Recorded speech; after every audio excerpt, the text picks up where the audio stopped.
ξεκινήσουμε από εσάς, κυρία Καραφώκα, γιατί η γαστροϊσοφαγική παλινδρόμηση είναι ένα θέμα που απασχολεί πλέον με το άγχος, με το στρες και όλα αυτά, μην πω ένα πολύ μεγάλο ποσοστό των Ελλήνων και όχι μόνο των Ελλήνων. Λοιπόν, να ξεκινήσουμε με εσάς, να μας εξηγήσετε λιγάκι τι είναι η γαστροϊσοφαγική παλινδρόμηση.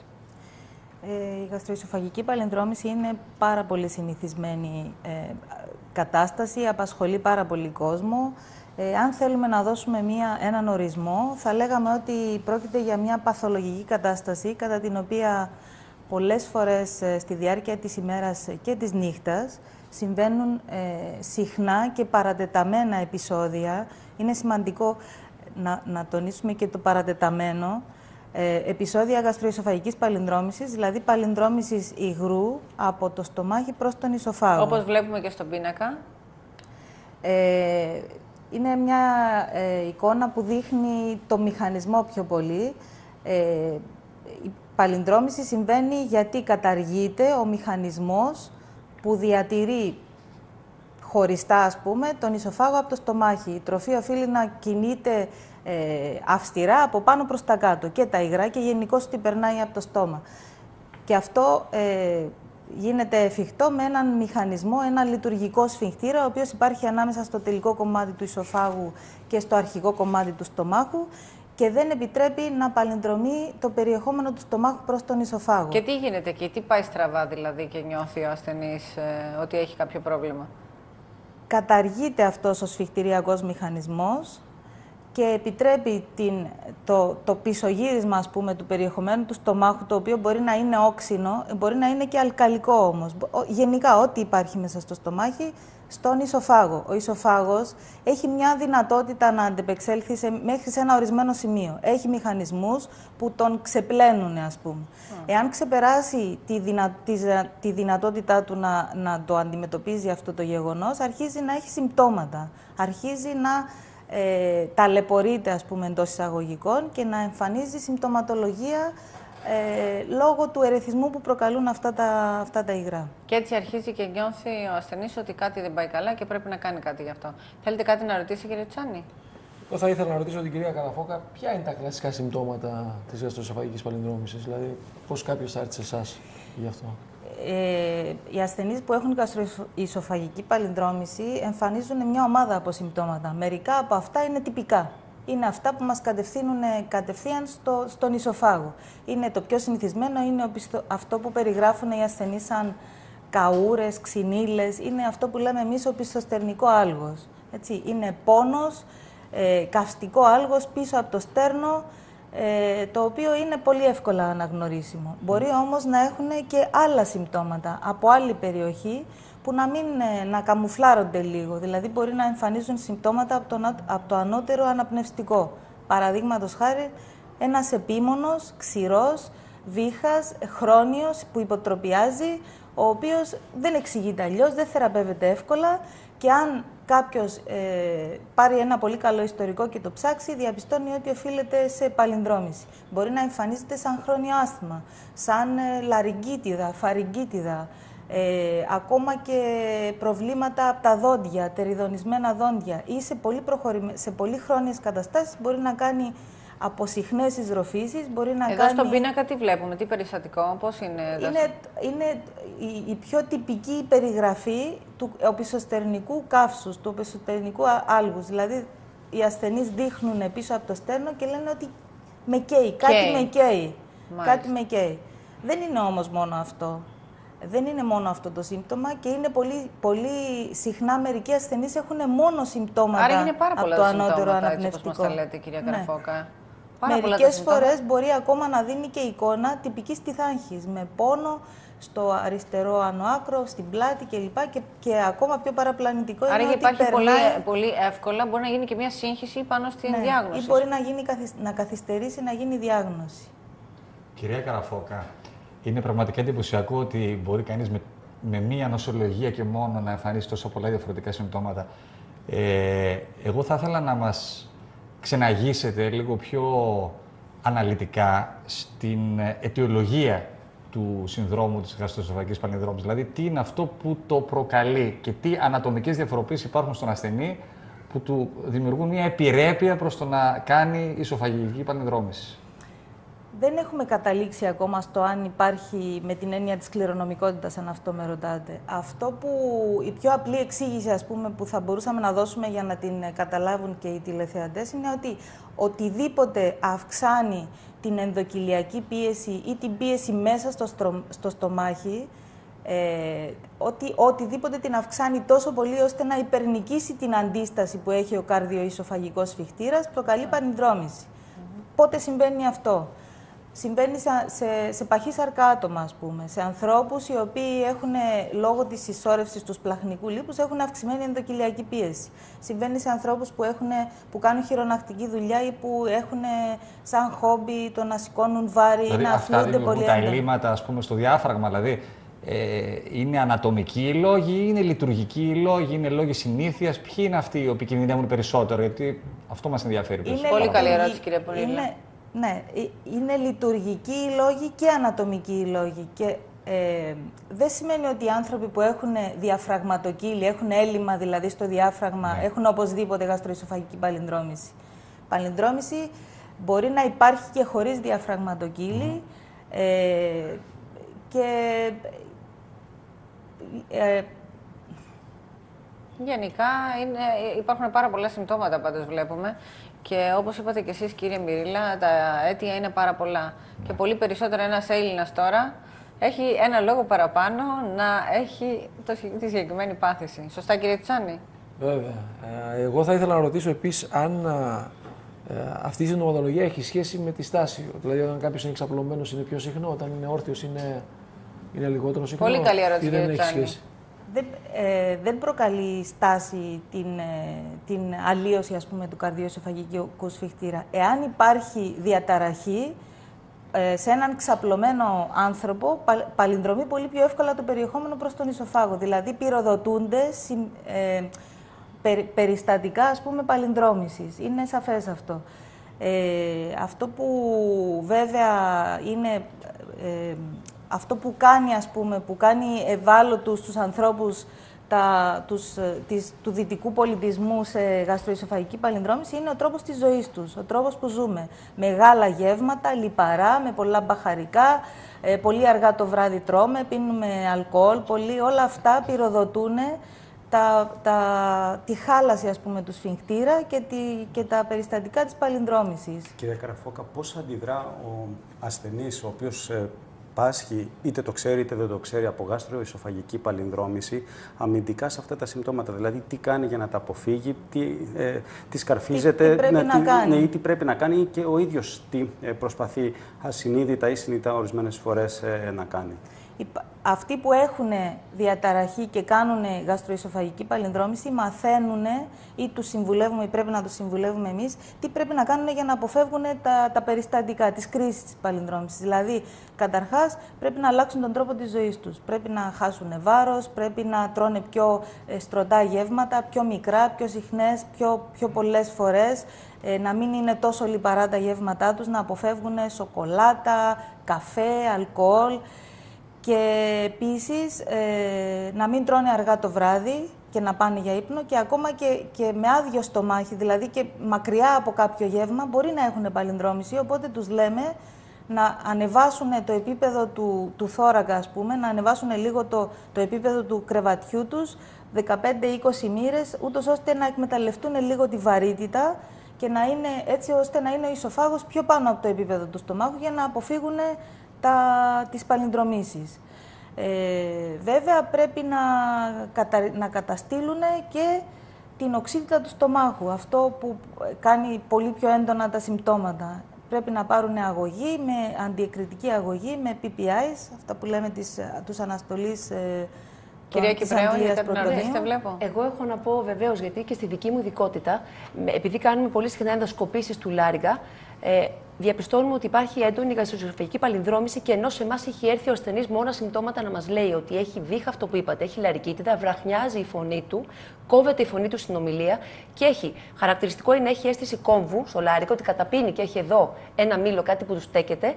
και συχνά κάνει σαν πνίξιμο λαρικίτιδες, ακόμα και με ένα ψυχουλάκι μας λέει ότι πνίγεται. Ναι. Ακριβώς αυτές τις κρίσεις δύσπνοιας που τις κάνει. Και δεν έχει φανταστεί ότι φταίει ποτέ το στομάχι για όλα αυτά, δεν έχει την αίσθηση του καύσου που μας περιγράψατε, δηλαδή είναι ένα μεγάλο ποσοστό ασθενών που είναι υποκλινικοί, θα έλεγα ναι. Ούτε γουλιά νιώθουν, ούτε ανεβαίνει καθόλου στο στόμα τους. Είναι δηλαδή, ασθενείς που έχουν μόνο συμπτώματα από το ανώτερο. Που έχουν συμπτώματα στο ανώτερο αναπνευστικό και τους το διαπιστώνουμε και λέμε ότι πρέπει να δείτε οπωσδήποτε το στομάχι σας, γιατί από εκεί είναι το αίτιο των προβλημάτων στο λάρικα. Αλλά βλέπουμε ότι επηρεάζεται πάρα πολύ η ποιότητα ζωή τους. Δηλαδή, καθημερινά πρέπει να προσέχουν και άλλοι. Μας λένε ότι το ξέραμε ότι είχαμε παλινδρόμηση, αλλά πόσο καιρό πρέπει να προσέχουμε. Όλη μας τη ζωή, δηλαδή, είναι και τέτοια θέματα που πρέπει να δούμε. Πόσο και η ποιότητα ζωής επηρεάζεται, αλλά και τι πρέπει να κάνει. Αυτά που μας είπατε να τα κάνει για πάντα. Επηρεάζεται πάρα πολύ η ποιότητα ζωής, ιδιαίτερα γιατί εμφανίζεται σε νέους ανθρώπους οι οποίοι θέλουν να είναι ελεύθεροι, να τρώνε όποτε θέλουν, να βγαίνουν έξω, έχουν κοινωνική ζωή, δεν θέλουν να σκέφτονται πότε τρώνε και πότε πάνε για ύπνο. Είναι μια πάθηση η οποία επηρεάζει πάρα πολύ την ποιότητα ζωής των ασθενών και αυτός είναι πολλές φορές και ο λόγος, ένας από τους κύριους λόγους που ζητάνε μόνιμη λύση, που δεν ικανοποιούνται με συντηρητική αγωγή. Ναι, γιατί κουράζονται.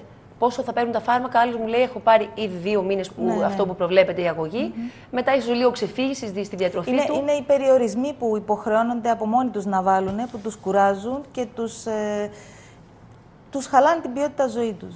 Θα μας εξηγήσετε λιγάκι επίσης πώς μπορεί να διαπιστωθεί η συγκεκριμένη πάθηση. Γιατί με όλα αυτά τα συμπτώματα που ακούσαμε μπορεί κάποιος να μπερδευτεί. Γιατί η αλήθεια είναι ότι είναι παρεμφερή με άλλες διαγνώσεις, με διάφορες άλλες παθήσεις. Πώς μπορεί να γίνει η διαπίστωση της συγκεκριμένης παθήσης? Η αλήθεια είναι ότι στις τυπικές περιπτώσεις, με το ιστορικό και μόνο, είσαι σχεδόν σίγουρος ότι κάνει παλινδρόμηση. Και σε αυτές τις περιπτώσεις, μία γαστροσκόπηση, ένας ενδοσκοπικός έλεγχος μπορεί να βάλει τη διάγνωση. Μπορεί όμως και να μην τη βάλει. Δηλαδή, αν ο ασθενής είναι σε φάση που κάνει βαριά παλινδρόμηση και έχει ισοφαγίτιδα και φανεί στη γαστροσκόπηση και μία διαφραγματοκύλη, ένας χαλαρός καρδιοεσοφαγικός σφιχτήρας, αυτά και μόνο φτάνουν για να μπει η διάγνωση. Μερικές φορές όμως, αν ο ασθενής παίρνει αγωγή σε εκείνη τη φάση και δεν έχει ορατές αλλοιώσεις στον ισοφάγο, δεν είναι εύκολο να τεκμηριωθεί. Σε αυτές τις περιπτώσεις πρέπει να κάνουμε πεχαμετρία. Είναι μία εξέταση η οποία μετράει το pH, δηλαδή το πόσες φορές την ημέρα και για πόσο χρονικό διάστημα είναι όξινο το περιβάλλον. Πώς γίνεται αυτή η εξέταση? Είναι μια εξέταση που θα μπορούσαμε να την παρομοιάσουμε λίγο σαν το Holter, που είναι πιο εξοικειωμένος ο κόσμος. Δηλαδή έχει μια συνεχή καταγραφή με ένα πολύ λεπτό καλωδιάκι που είναι περασμένο στον ισοφάγο. Δεν είναι τόσο φοβερό όσο ακούγεται. Γίνεται επιτόπου η καταγραφή αυτή? Γίνεται 24ωρη καταγραφή. Δηλαδή περνάει τη μία μέρα το καλώδιο, το πεχάμετρο, και την επομένη μέρα ξαναγυρίζει πίσω στο γιατρό και που διαβάζει, ας πούμε, τα αποτελέσματα της καταγραφής. Το μηχάνημα μένει μέσα το παίρνει μαζί του σπίτι. Μαζί, ναι. Δεν χρειάζεται να μείνει κάποιος σε κάποιο νοσοκομείο κλινική για να γίνει εξέταση. Αντιθέτως, πρέπει να ζήσει μια φυσιολογική μέρα, να προσομοιάζει, ας πούμε, για να είναι αντιπροσωπευτική η καταγραφή, πρέπει να κάνει ό,τι κάνει καθημερινά. Μάλιστα. Κυρία Καραφόκα, συγγνώμη που διακόπτω, κυρία Τζάθα.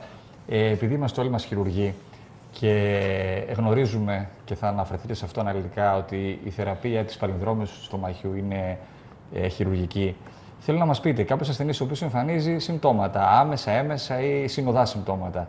Και επειδή ζούμε στην Ελλάδα το 2013, επαναλαμβάνω, πώς θα πείσουμε τον ασθενή να θεραπεύσει την νόσο του, από τι κινδυνεύει ο ασθενής ο οποίος θα συνεχίσει να ζει εφόρο ζωής, αν θέλετε, για να πάμε στα άκρα, με μία παλινδρόμηση στομαχιού στον ισοφάγο? Τι θα είχατε να μας συστήσετε, τι θα πρέπει να προσέξουμε, τέλος πάντων? Ουσιαστικά με ρωτάτε τι συμβαίνει όταν κάποιος ασθενής ζει για μεγάλα χρονικά διαστήματα με παλινδρόμηση. Ακριβώς αυτό, ή όταν αρνείται να δεχτεί την νόσο του και ζει με αυτήν, ή όταν δεν τη θεραπεύει ποτέ. Προχωράει. Σίγουρα προχωράει η νόσος και πάει και η νόσος συνεχίζεται. Και τι κίνδυνο διάγει ο ασθενής? Οι επιπτώσεις της παλινδρόμησης οφείλονται στο ότι ευαίσθητα, ας πούμε, όργανα, όπως ο ισοφάγος, το εσωτερικό της τραχείας, ο λάριγκας, είναι συνέχεια σε επαφή με καυστικά υγρά. Μάλιστα. Με το υγρό του στομάχου, το οποίο και όταν είναι οξύ και όταν είναι αλκαλικό, που αυτό συμβαίνει όταν οι ασθενείς παίρνουν φάρμακα για την γαστρίτιδα τους, καταστέλλεται η οξύτητα, δεν το νιώθουν τόσο, αλλά συνεχίζει να υπάρχει παλινδρόμηση, γιατί και να περιβρέχεται, ας πούμε, ο ισοφάγος και όλα τα πιο πάνω όργανα με αλκαλικά υγρά. Η νόσος του Μπάρετ, η νόσος του Μπάρετ έχει σχέση με τον ισοφάγο, η νόσος με την του Μπάρετ είναι ένα στάδιο παρακάτω. Όλη η ιστορία ξεκινάει γιατί όλη αυτή, ας πούμε, η επαφή με τα καυστικά υγρά δημιουργεί μια χρόνια φλεγμονή. Μάλιστα. Μια φλεγμονώδη κατάσταση που εμείς οι γιατροί τη λέμε ισοφαγίτιδα. Είναι πρώτου, δευτέρου, τρίτου, τέταρτου βαθμού. Δεν είναι αυτό το πιο σοβαρό πρόβλημα. Το σοβαρότερο είναι ότι πάνω σε έδαφος ισοφαγίτιδας αναπτύσσεται μία άλλη πάθηση που λέγεται ισοφάγος Μπάρετ και αυτή έχει διαβαθμίσεις, αλλά ουσιαστικά είναι ένα καμπανάκι ότι κάτι έχει αρχίσει να χαλάει, γίνονται πιο σοβαρά τα πράγματα. Ο ισοφάγος Μπάρετ έχει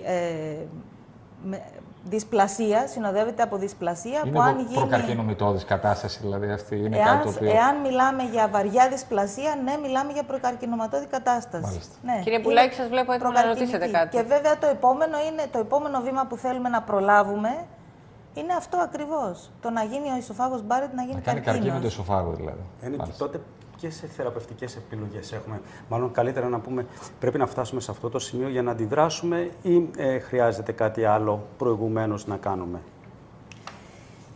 Οι θεραπευτικές επιλογές είναι οι συντηρητικές αγωγές, ας πούμε, τα συντηρητικά μέτρα και τα χειρουργικά. Τα συντηρητικά μέτρα απλώς προσπαθούν να καταστήλουν λίγο τα συμπτώματα και να βελτιώσουν λίγο τη ζωή των ανθρώπων. Ουσιαστικά το πρόβλημα είναι ανατομικό, ας πούμε, αν θέλετε να το προσδιορίσουμε, και η λύση του είναι χειρουργική. Αυτό είναι που καταργεί την παλινδρόμηση. Μέχρι να φτάσουμε στο χειρουργείο μπορούμε να συμβουλεύσουμε τους ασθενείς που αρνούνται, γιατί είναι και πολλοί αυτοί, να βελτιώσουν λίγο την ποιότητα της ζωής τους, να χάσουν βάρος, να μην τρώνε βαριά γεύματα, να πάρουν φαρμακευτική αγωγή η οποία καταστέλει την οξύτητα, αλλά τελικά η λύση είναι χειρουργική. Και η χειρουργική λύση έχει στόχο να αναστείλει την παλινδρόμηση, να επιδιορθώσει τον μηχανισμό που αλλοιώθηκε και προκαλείται η παλινδρόμηση. Κύριε Τσουτσάνη. Θέλω να ρωτήσω, εφόσον υποθέτω ότι όχι όλες τις περιπτώσεις γαστροεισοφαγικής παλινδρόμησης οδηγούνται προς το χειρουργείο, υπάρχει συντηρητική αντιμετώπιση, υπάρχει κάποια απόλυτη ένδειξη να πεις εκεί σίγουρα πρέπει να χειρουργηθείς, δεν μπορεί να κάνεις κάτι άλλο? Υπάρχει τέτοια ένδειξη? Δεν υπάρχει απόλυτη ένδειξη με την έννοια του ότι μιλάμε για μια επίγουσα κατάσταση που χρειάζεται επίγουσα αντιμετώπιση. Ένδειξη για θεραπεία χειρουργική έχουν σαφέστατα τα περιστατικά που έχουν φάρμακο εξαρτώμενη νόσο. Δηλαδή, τι σημαίνει αυτό? Σημαίνει ότι ένας ασθενής έχει όλη τη συμπτωματολογία, παίρνει φάρμακα, πάει στο γιατρό, του δίνει φάρμακα, βελτιώνεται η συμπτωματολογία του, παίρνει 1-2 μήνες φάρμακα και μετά το διακόπτει και τα συμπτώματα του υποτροπιάζουν. Και γίνεται αυτό 1, 2, 3 φορές. Λέμε ότι η νόσος του είναι φαρμακοεξαρτώμενη. Αυτός ο ασθενής έχει ένδειξη για χειρουργείο. Ένδειξη για χειρουργείο έχουν οι νέοι άνθρωποι, οι οποίοι ξέρουμε ότι θα ζήσουν, έχουν πολύ προσδόκιμο επιβίωσης και θέλουμε να προλάβουμε τα χειρότερα. Σε αυτούς τους προτείνουμε χειρουργείο. Χειρουργείο προτείνουμε σε αυτούς... Θα συνεχίσουμε με το θέμα μας, γιατί είναι πολύ σημαντικό να πάμε σε ένα διαφημιστικό διάλειμμα. Συγγνώμη, σας διακόπτω. Και πάλι συνεχίσουμε για γαστροεισοφαγική παλινδρόμηση με την κυρία Καραφόκα. Doctors Live, είμαστε εδώ μαζί σας για όσους ανοίξανε τώρα την τηλεόραση. Γαστροεισοφαγική παλινδρόμηση με την κυρία Καραφόκα, η οποία μας λέει αναλυτικά. Είχατε κάποια ερώτηση, κυρία Μυρίλα, να ρωτήσετε? Η ερώτηση για την κυρία Καραφόκα είναι γιατί μας ενδιαφέρει να μπούμε στο ψητό της υπόθεσης, τρομοτινά. Στο juice που λέμε. Στο juice, ναι. Στο χειρουργείο λοιπόν της παλινδρόμησης του μαχιού, ποια είναι η φιλοσοφία και τι προσπαθεί ο γιατρός, εσείς επί την προκειμένου, να πετύχετε με τη χειρουργική αποκατάσταση και τι αποτέλεσμα έχετε εν γέννη? Η φιλοσοφία της χειρουργικής αποκατάστασης είναι πάρα πολύ απλή. Προσπαθεί να φτιάξει μία ζώνη υψηλής πίεσης έξω από τον ισοφάγο για να αντικαταστήσει αυτό που έχει καταργηθεί με την κατάργηση του καρδιοεσοφαγικού σφιχτήρα. Αυτό γίνεται χρησιμοποιώντας... Έχουμε και ένα βιντεάκι εδώ που βλέπουμε πολύ αναλυτικά αυτά που μας λέτε, έτσι δεν είναι, κυρία Καραφόκα? Ναι, Φαίνεται αυτό ακριβώς. Χρησιμοποιούμε το θόλο του στομάχου, που είναι το πάνω τμήμα του στομάχου, το κινητοποιούμε και κάνουμε μία περιέλιξη γύρω από το κατώτερο τμήμα του ισοφάγου, με αποτέλεσμα να δημιουργείται ένα σωσίβιο, ας πούμε, μία ζώνη, η οποία, επειδή αυτό είναι το τμήμα που μαζεύεται ο αέρας μέσα στο στομάχι, χρησιμοποιείται, πιέζει εκ των έξω τον ισοφάγο και λειτουργεί σαν βαλβίδα. Στο βιντεάκι αυτό βέβαια φαίνεται πάρα πολύ ωραία η διαφορά της ανοιχτής με τη λαπαροσκοπική. Το χειρουργείο είναι το ίδιο ακριβώς, απλά στην ανοιχτή γίνεται με μια πολύ μεγάλη τομή, είναι μεγάλη η επιβάρηση του ασθενούς, δεν την κάνουμε πια, έχει σχεδόν καταργηθεί και έχουμε... Τώρα πλέον κάνουμε λαπαροσκοπικά την ίδια ακριβώς επέμβαση με 5 τροκάρς, με πάρα πολύ καλή αντίδραση του ασθενούς και πάρα πολύ καλά αποτελέσματα. Μπορείτε να μας πείτε και για τη ρομποτική χειρουργική. Ποια είναι η θέση της στη συγκεκριμένη αποκατάσταση? Έχει πάρα πολύ σημαντική θέση στην αποκατάσταση της γαστροεσοφαγικής παλινδρόμησης. Είναι μια επέμβαση στην οποία το ρομπότ έχει πάρα πολύ καλή εφαρμογή. Επειδή οι χώροι μέσα στους οποίους δουλεύουμε είναι μικροί και περιορισμένοι και οι κινήσεις πρέπει να είναι πάρα πολύ λεπτές και πολύ ακριβείς, το ρομπότ έχει άριστη εφαρμογή, έχει και πάρα πολύ καλά αποτελέσματα βέβαια. Οπότε βοηθάει το συγκεκριμένο μηχάνημα Da Vinci στην βοηθάει πάρα πολύ. Βελτιώνει πάρα πολύ τη δυνατότητα του χειρουργού να έχει πρόσβαση σε δυσπρόσιτα εντός εισαγωγικών σημεία του σώματος, που είναι στο θόλο του στομάχου, στην καρδιοεσοφαγική, μέσα στο θώρακα, οπισθοπεριτοναϊκά, με πολύ ακριβείς και ανέμαχτους χειρισμούς. Οπότε, κυρία Καραφώκα, και με την εφαρμογή της ρομποτικής χειρουργικής, ο ασθενής δεν πρέπει να φοβάται ότι πρόκειται για μια επικίνδυνη επέμβαση. Δηλαδή, απλοποιείται η ανοιχτή χειρουργική, διατηρούμε πάλι τις ίδιες αρχές προστασίας του ισοφάγου, έτσι ώστε να επιτύχουμε το ίδιο αποτέλεσμα με μια ελάχιστα επεμβατική επέμβαση, η οποία δεν είναι επικίνδυνη, αν καταλαβαίνω σωστά. Η αλήθεια, η μετάβαση από την ανοιχτή χειρουργική στη λαπαροσκοπική χειρουργική και στη ρομποτική ακόμα καλύτερα είναι θεαματική. Στην περίπτωση της θολοπλαστικής κατανήσεων, όπως λέγεται η επέμβαση. Όσο καιρό κάναμε ανοιχτό χειρουργείο, η βαρύτητα ήταν πολύ μεγάλη για τον ασθενή. Τώρα μιλάμε για ένα χειρουργείο στο οποίο μπαίνει τη μία μέρα, χειρουργείται, την επομένη κάνουμε ένα έλεγχο του ανώτερου πεπτικού με ένα σκιαγραφικό φάρμακο για να δούμε ότι όλα είναι καλά. Ο ασθενής σιτίζεται και είναι έτοιμος να πάει σπίτι του ήδη την επομένη του χειρουργείου. Δηλαδή μιλάμε για μίας μέρας, για μια διανυκτέρευση, ενώ παλιότερα ήταν χειρουργείο βαρύτατο με πενθήμερη νοσηλεία και πολλά σοβαρά προβλήματα. Άρα λοιπόν ο ασθενής δεν έχει κάποια δικαιολογία να το καθυστερεί, μπορεί να το κάνει και μάλιστα ρομποτικά έχει τα ίδια αποτελέσματα. Ακριβώς. Αυτή είναι η πρόταση της σημερινής χειρουργικής, του χειρουργικού κόσμου. Κυρία Κυπρέου, βλέπω έτοιμη να ρωτήσετε κάτι. Ναι, θα ήθελα να ρωτήσω, γιατί είδα την τεχνική από το βίντεο και είδαμε ότι δεν λείπει κάποιο τμήμα του στομάχου. Το ίδιο ο θόλος στομάχου σαν να περιτελείστε στον ισοφάγο.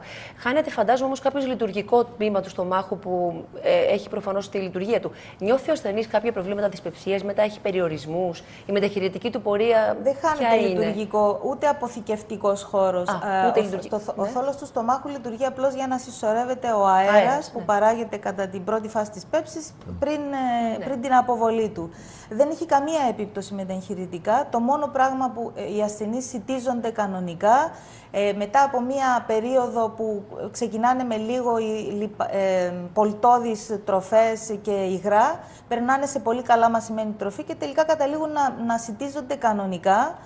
Το μόνο που περιγράφουν μερικές φορές είναι, και γι' αυτό για πολύ λίγο διάστημα, είναι μία δυσκολία στην αποβολή του αέρα, το οποίο περνάει σε μια εβδομάδα και μετά επιστρέφουν στη φυσιολογική του ζωή και μάλιστα κάνουν όλα αυτά που δεν μπορούσαν να κάνουν πριν. Αυτό θέλω να ρωτήσω. Δηλαδή η διατροφή τους πια είναι ελεύθερη. Δεν έχουν περιορισμούς και μπορούν που δίνουμε πάντα για την παλινδρόμηση και λέμε να μην τρώτε τα λιπαρά, να μην τρώτε τη γανιτά. Και πριν κλείσουμε το θέμα, θα ήθελα να μας πείτε συμβουλή που θα δίνατε σε κάποιον που άνω των 40 χρονών που πάσχει από γαστροεσοφαγική παλινδρόμηση, κυρία Καραφώκα.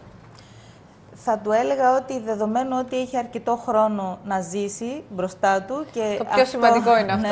Αυτό είναι που θέλει να ακούσει κάποιος, ότι θα ζήσει. Αυτό είναι το πιο πιθανό, είναι το πιθανότερο, έτσι.